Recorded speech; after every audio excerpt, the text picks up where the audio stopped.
La paix et la grâce de Dieu soient avec vous. C'est votre serviteur JB Ministries, Joël Bautista.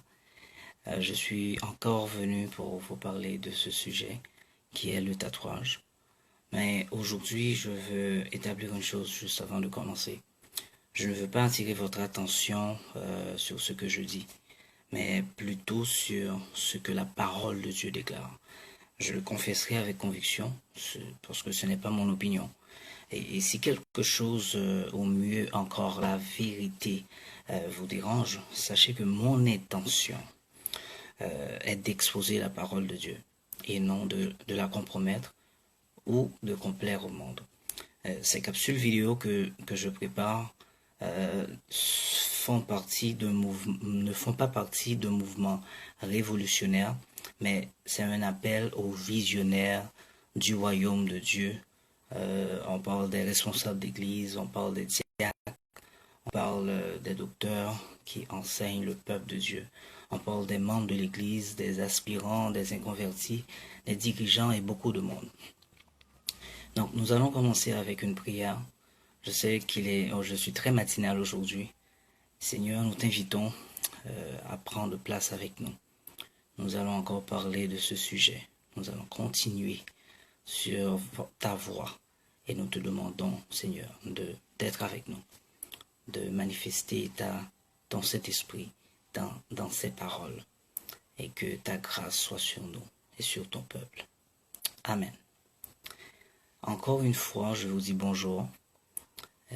Mon objectif aujourd'hui est de traiter 3 questions fondamentales avec vous sur le tatouage. Après le message qu'on a, ça fait une semaine depuis qu'on l'a lancé, et beaucoup de réactions nous ont fait comprendre que c'est très important de parler de ces 3 questions, ou d'apporter une réponse à la lumière de la Bible. Avant de poursuivre, on se rappelle qu'on avait dit que le tatouage est le dessin d'un Dieu sur notre corps, qui est le temple de Dieu. On parle de Dieu l'éternel, mais les dieux que j'ai parlé tantôt, c'est des idoles.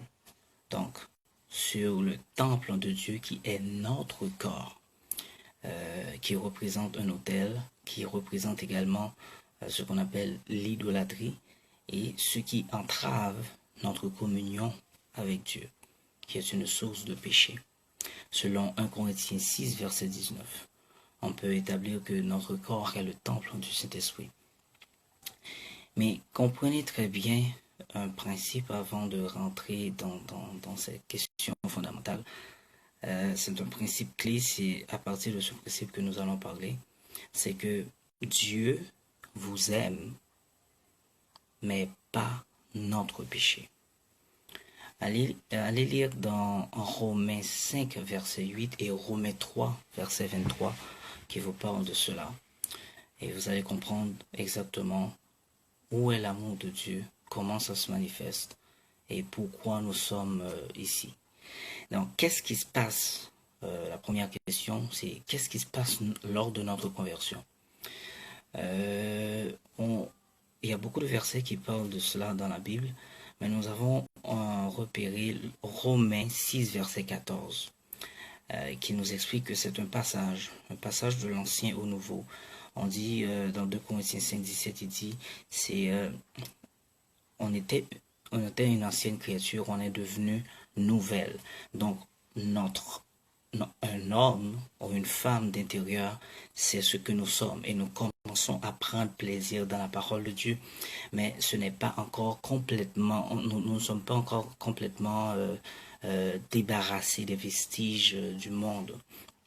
Si on voit dans Romains 7, verset 22.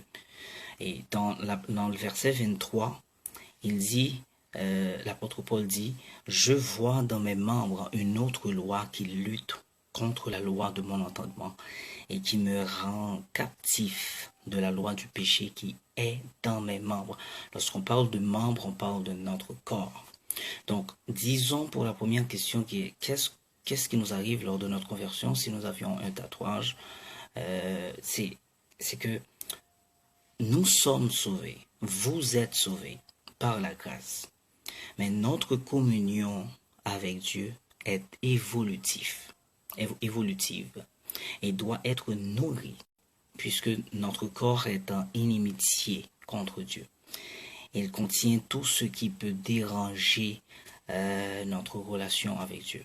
Donc, vous le savez, votre corps devient le temple du Saint-Esprit.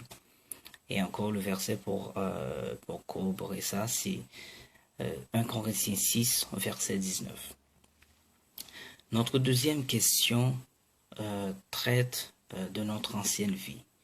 Parce que si nous sommes devenus une nouvelle créature, pourquoi on dit que le tatouage nous dérange? Donc, qu'en est-il de votre ancienne vie? Est-ce que on ramène les vestiges de ce monde avec nous dans la nouvelle créature que nous sommes présentement? Il faut dire que nous sommes justifiés. Et la Bible parle clairement de cela dans 2 Corinthiens 5, verset 21. Il dit, et normalement, ce qui s'est passé réellement, c'est que vous avez été rachetés d'un grand prix. Et vous vivez pour Dieu à travers Jésus-Christ, selon 1 Corinthiens 6, verset 20, et Romains 6, encore Romains 6, verset 10, qui nous dit que Jésus-Christ vit pour Dieu. Donc si dans 1 Jean 3, verset 5, il nous dit que Jésus-Christ est apparu pour enlever les péchés, enlever nos péchés. Donc le verset 6 encore nous dit que quiconque demeure en Jésus, demeure uni à Jésus, ne continue pas de vivre selon son ancienne vie. Parce que nous sommes une nouvelle créature. Comprenez très bien, nous sommes justifiés. Par contre, nous ne pouvons pas continuer à vivre selon notre ancienne vie. Même si notre communion à Dieu est évolutive. Nous sommes sauvés. Et personne ne peut pas dire que nous sommes sauvés à moitié ou nous allons perdre le salut. Si vous êtes sauvés, vous êtes sauvés. Parce que vous êtes justifiés en Jésus-Christ. Notre troisième question traite de notre évolution, de l'évolution de notre âme pour le salut. Pourquoi? Je vous le dis parce que nous sommes sauvés, nous sommes des chrétiens, nous sommes le temple de Dieu, nous sommes les enfants de Dieu, mais nous devons lutter pour ne pas vivre dans le péché. Parce qu'il faut développer et non nuire notre communion avec lui, même si vous êtes sauvés. Donc, pourquoi je vous apporte cette réponse? C'est parce que beaucoup pensent que après notre conversion, oui, notre ancienne vie est passée, mais Dieu s'attend à ce que notre communion avec lui se développe. Pour que ça se développe, il ne faut pas qu'on traîne avec nous les vieilles habitudes ou tout ce qui pourrait empêcher notre communion avec lui. Dans notre corps, dans notre esprit, dans notre corps. Même si notre corps est en inimitié contre Dieu, il faut avoir une conduite. Et dans la conduite, il faut éviter tout artifice qui pourrait servir d'autel à un autre Dieu. Vous pouvez aller lire dans Éphésiens chapitre 2, versets 1 à 3. Et encore, si vous vous dites que ce n'est rien d'avoir un tatouage sur votre corps, parce que vous êtes justifié, vous êtes sauvé, allez lire dans Osée chapitre 8, le verset 1. Et qui nous explique la situation d'Éphraïm qui multipliait les autels pour pécher. Donc, il faut comprendre le dessin qui est le tatouage sur notre corps nous met en communion avec un autre Dieu. Donc, c'est un autel. Donc, aussitôt que vous avez un autel sur vous, vous allez avoir tendance à, même si c'est pour une fois, vous regardez dans un miroir et personne ne va le voir. Et vous allez regarder le tatouage, vous allez regarder le dessin, vous allez dire, je me souviens, c'était bon.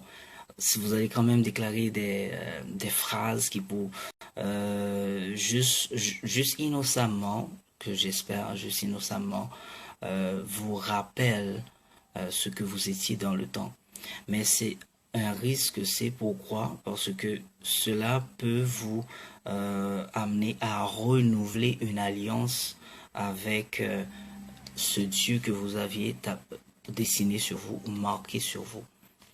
Allez lire dans Ésaïe 30, verset 1, parce que Dieu avait parlé aux enfants d'Israël. Il avait dit, enfants rebelles, qui prennent des résolutions sans moi et qui font des alliances sans ma volonté pour accumuler péché sur péché. Mais n'oubliez pas, l'Éternel avait déjà choisi Israël comme son fils aîné, comme son peuple. Donc Israël était garanti que Dieu l'aimait, que Dieu était avec lui. Par contre, Dieu n'est pas l'ami de péché. Dieu ne veut pas qu'Israël garde son ancienne vie ou traîne avec lui les vestiges de l'ancienne vie et dire que Dieu même, Dieu va me protéger. Et beaucoup d'entre vous connaissent l'histoire d'Israël et vous pouvez vous souvenir que Dieu a puni Israël à plusieurs reprises, à chaque fois que Israël a péché. Mais Dieu a toujours gardé Israël dans son cœur. Donc, en conclusion, il faut qu'on dise qu'il y a plusieurs types d'autels. Mais le problème avec le tatouage, c'est que tout autel dérange notre communion avec Dieu. Le tatouage en fait partie. Même si nous sommes justifiés, même si nous sommes sauvés. Encore, il faut que vous alliez lire Osée chapitre 12, versets 1 à 12. Je vais simplement lire les 3 versets dans ce passage.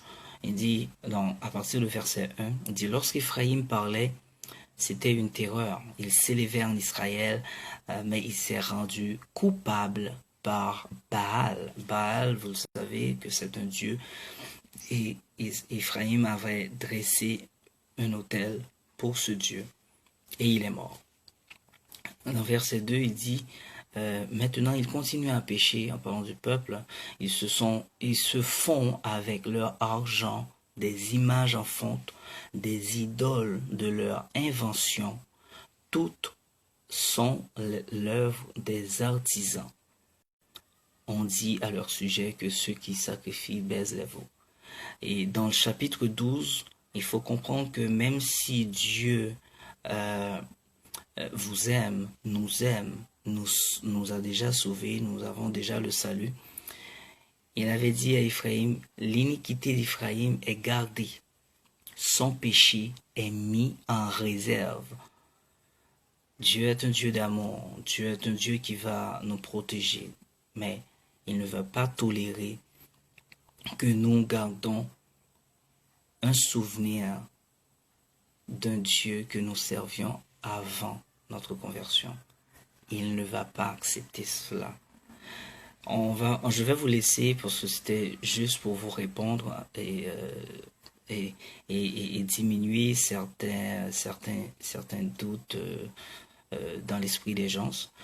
Je vais vous laisser avec cette illustration.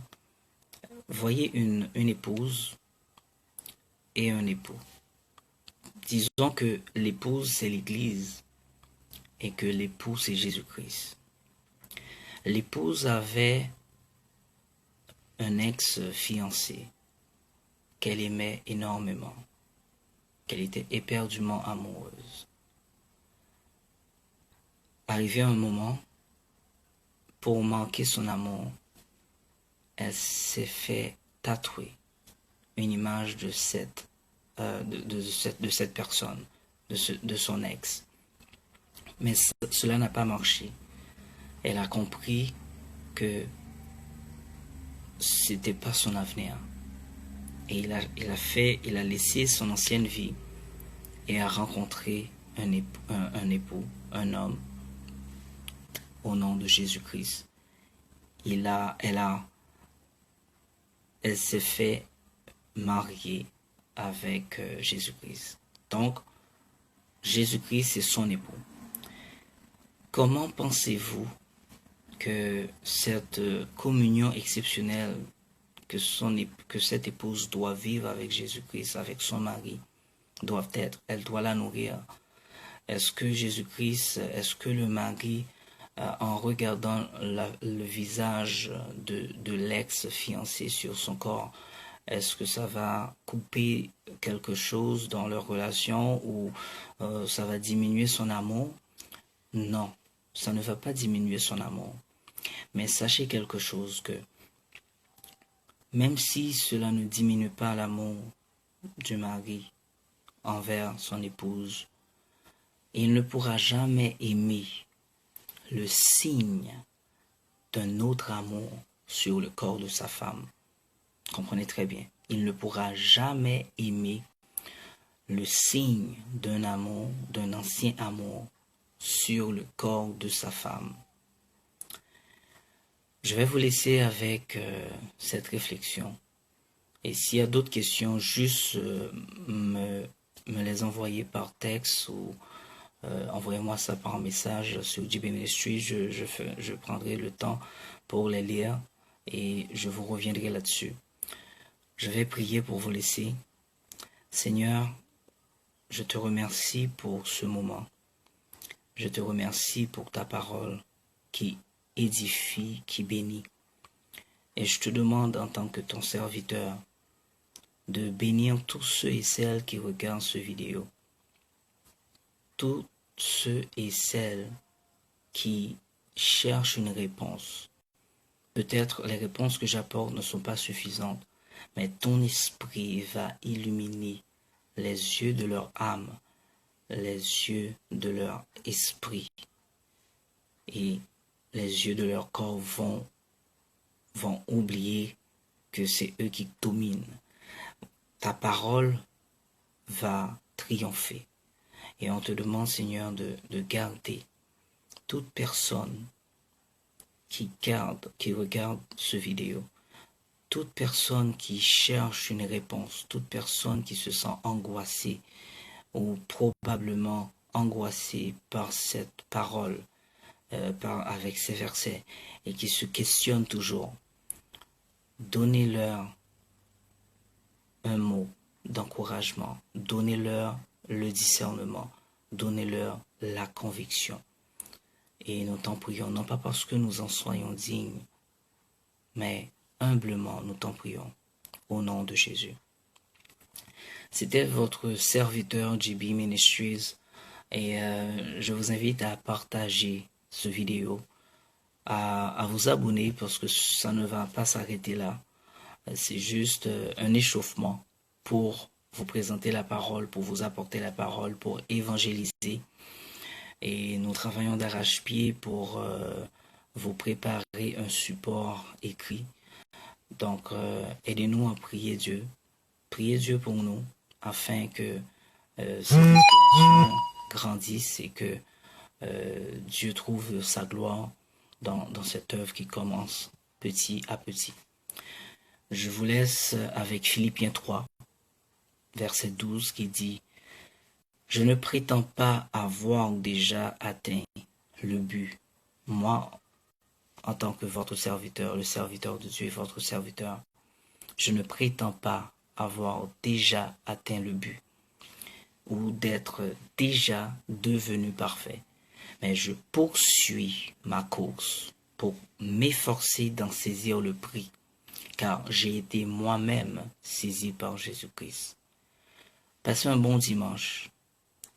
Allez à l'église. Priez Dieu. Demandez à Dieu des réponses si vous avez d'autres questions auxquelles que je ne peux pas répondre ou que je ne saurais même pas. Que Dieu vous remplisse, que Dieu vous bénisse. Passez un bon dimanche.